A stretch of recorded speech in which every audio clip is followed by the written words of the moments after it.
I am your humble public servant, Maria Luisa Fuerzas Tulo, OIC Public Schools District Supervisor of Alburquerque District Division of Bohol. The pandemic caused by COVID-19 has affected all of us across the globe. It has changed our lives in many nations in many ways. Young and old, rich and poor, even under developing and highly developed countries are equally affected. Our normal lives have seen stop. But we at the Department of Education cannot afford for education to stop amidst this global crisis. Learning is a lifelong journey, and when it stops, it would seem meaningless and purposeless. According to our Deputy Secretary, Leonor Briones, education must continue. Inspired by our mission at DepEd, we put all our efforts, energies, and resources to make education possible and purposeful at the safety of our homes and learners out. Hence, a new normal way of doing it is here at home, the distance learning modality. Take a look at how Alburquerque District Schools prepare for the new normal school year 2020-2021 using the distance learning modality. Alburquerque is a 5th-class municipality located 11 kilometers from the capital city of Bohol, Tagbilaran City. It attracts visitors with its known one of the old church in Bohol, the Santa Monica Church. It housed 4 complete public elementary schools, 3 public primary schools, 2 private elementary schools, and a lone junior and senior high school. Over the years, these institutions have been wellsprings of knowledge and values, shaping and honing young minds who have become what they are today. This 2020, our schools were challenged due to the threat of COVID-19 health crisis. Our schools have to conduct virtual graduations to officially close the school year 2019-2020. We were all made to stay at home to be safe. Our meetings were made virtual and our reports online. Without assurance that everyone will be safe, school year 2020-2021 is beset with no face-to-face classes as recommended by authorities. Hence, new learning modalities were introduced to schools to continue education amidst this global pandemic. Each school crafted their school learning continuity plan, taking into account the learning resources and constraints after a thorough inventory conducted. A consolidation of all school LCPs formed the District Learning Continuity Plan, which was shared and submitted to the school's division office, municipal mayor, municipal and barangay officials, alumni, PTA, and other school stakeholders after its presentation during a local school board meeting. A different Brigada Eskwela program under Oplan BB or Oplan Balik Eskwela and Oplan Brigada Eskwela 2020 was launched, eliciting support from all walks of life to the whole learning community. Alburquerque is a 5th-class municipality. At ang bisan sa among kagamay, kami naningkamot na among matabangan ang among mga tulungaan ni panahon sa pandemya. Unang-una, kami nagpasalamat udako sa DepEd, ilabi na sa DepEd Alburquerque District. Kinsa wala nang makuli paggamit sa mga classrooms sa atong mga eskwelahan, isip mga isolation o quarantine facilities, alang sa atong mga kaigsugang Alburanon na nawali kaliwala niini atong giatubang na pandemya. Kami sa LGU Albuquerque, pinisingkasing nagahatag sa among dakong suporta sa edukasyon, labi na sa atong mga eskwelahan. So walay langan-langan atong gipagbahan ang realignment sa SAF budget valor of 395,000 pesos nitong bulan sa Mayo. Kini gigamit para ipamalit og photocopier, laptop, desktop ug mga printers. Samtang atong opisina sa MPDC naningkamot nga mahatagan ang tanang mga maestra ug mga face shields. Sayod kami aduna pay daghang ginahanglan ang atong mga eskwelahan sama sa mga bond papers, ink ug uban pang mga gikinahanglan alang sa pagsugod sa klase karong tuiga. Isip amahan sa lungsod sa Albuquerque, ako mopasalig sa akong full support sa DepEd Albuquerque. Ako usab giawhag ang atong ubang LGU, municipal ug barangay officials, mga alumni ug ubang tutong sa kabilingban sa Albuquerque.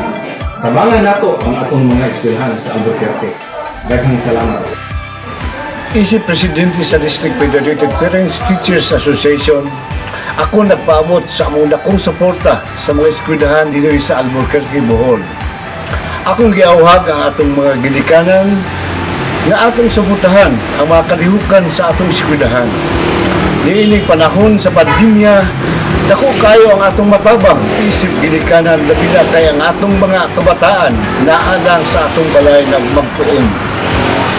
Ang pagkinabangay natong tanan, dako ikatampo alang sa edukasyon sa atong mga kabataan. It takes a village to educate a child. As the saying goes, sama-sama tayong lahat. We heal as one, we will learn as one. We can't thank you enough for the strong support in kind or not our schools received from our various stakeholders, and for that we are truly grateful. From June 1 to July 15, 2020, schools conducted the remote enrollment for school year 2020-2021.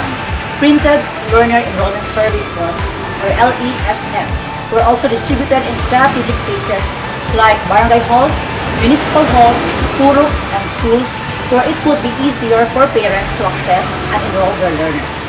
A partial enrollment of 1,197 elementary and 1,482 secondary learners were listed. An LDM workshop was conducted for schools to identify which learning modality is appropriate using the LESF data and the LDM decision tree. Distance learning modality was the choice of all elementary and secondary schools.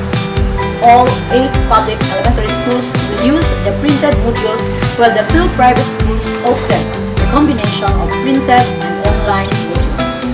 Private schools already started their classes last August 3 and 24, 2020, while the public schools look forward to its opening come October 5, 2020.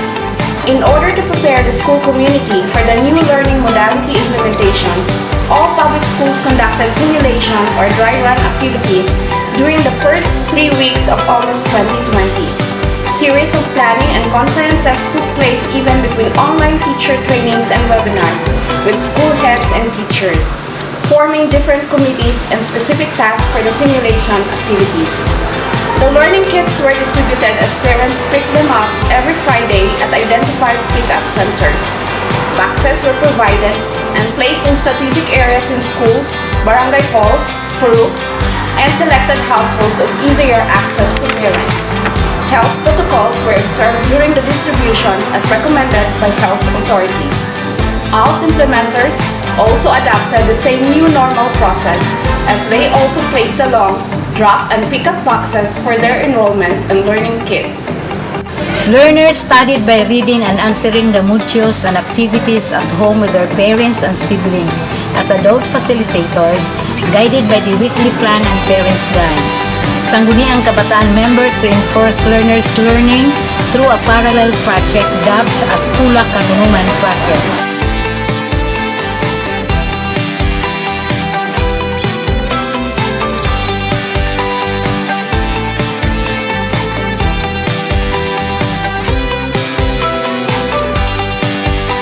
Teachers utilize FB group chats, text messaging, phone calls, or parents' visits to check and monitor learners' progress and activities at home. Outputs were returned by parents every Friday after a week-long home learning activities and in order to get another set of learning kit for the next learning activity the following week. Drop boxes were also provided strategically while health protocols were observed. Parents were observed embracing positively the new learning modality as we are still at risk of this pandemic. Learners' assessment results were communicated to parents as checked outputs were returned to parents for compilation. Monitoring and evaluation was part of the whole process.